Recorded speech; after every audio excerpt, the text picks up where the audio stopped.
A simple man from Galilee lived 2,000 years ago under Roman rule. He did not write books, did not lead armies, did not govern nations. Even so, his name crossed centuries and divided history itself. But after all, was Jesus just a teacher, or is he truly God?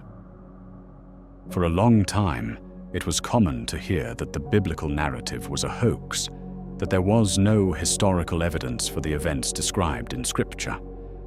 However, today there is a broad academic consensus among historians that Jesus was a real historical figure, a Jewish preacher from Galilee who lived in the 1st century under the Roman Empire and was executed.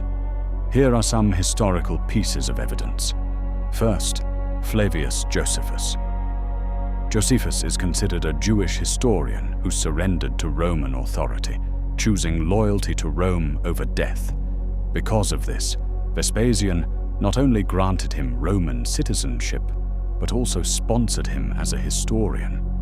In his work, Antiquities of the Jews, usually dated to the 90s AD, there are 2 important references.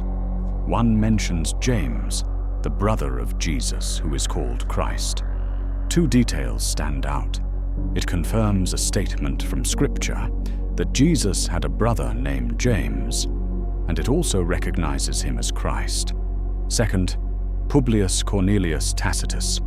Tacitus, who lived around the late 1st century, wrote in Annals that Christians derived their name from Christ, who suffered the extreme penalty during the reign of Tiberius at the hands of Pontius Pilate. He writes this with clear disdain for Christians, which removes any suspicion of religious propaganda. Third, Pliny the Younger. Pliny was a Roman official who wrote letters about Christians. In one of them, he describes how Christians refused to deny their faith under any circumstance, while others, under pressure, offered sacrifices to Roman gods and cursed Christ. Now that it's clear the historical Jesus existed, the next step is to understand how the narrative argues that Jesus is God. For that, we look at the Bible, the primary record of his life and words. The Bible is a collection of books written over approximately 1,600 years by around 40 different authors. Considering this diversity, it would be reasonable to expect countless internal contradictions if it were purely human. Yet, it presents a striking unity. One example is the project Bible Cross-References, which maps over 63,000 connections between biblical passages, showing a complex and interconnected structure. Focusing on the Old Testament, it has often been misunderstood as unrelated to the New Testament. However, it consistently points forward to Christ. In the Pentateuch, Jesus appears even before his name is revealed. In Genesis, creation itself points to him. The Gospel of John clarifies that the Word was with God in the beginning, and that the Word was God, and that Word is Jesus. Genesis also contains the first messianic promise, one who would crush the serpent's head while being wounded, a powerful image foreshadowing the cross. In Exodus, the Passover lamb whose blood saves from death mirrors Christ's sacrifice.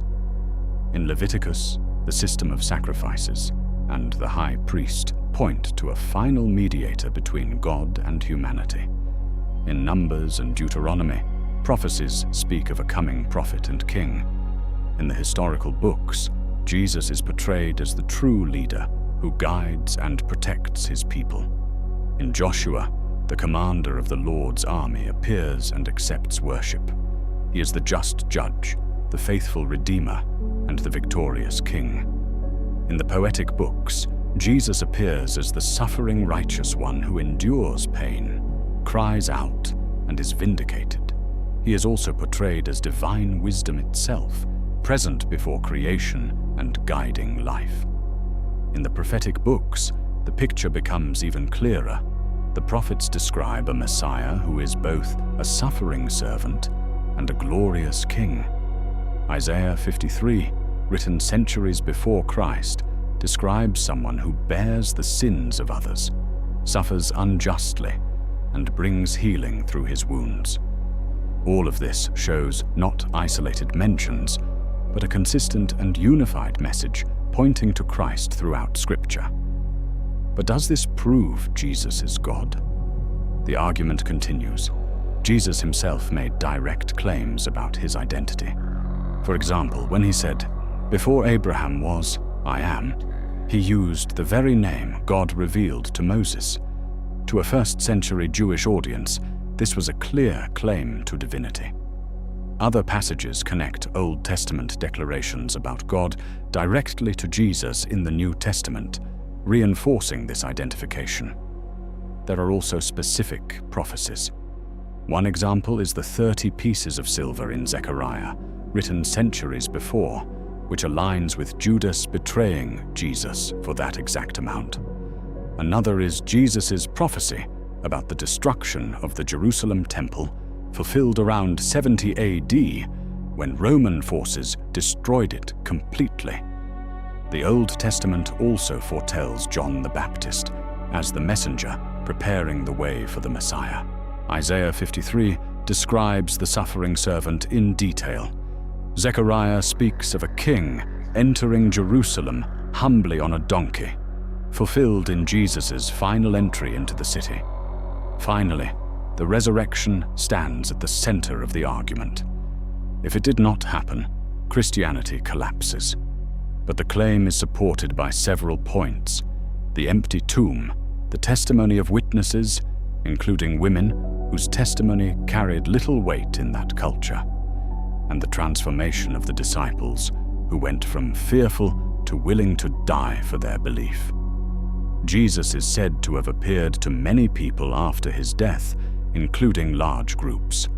The rapid growth of Christianity, despite persecution and without political power, is presented as further support.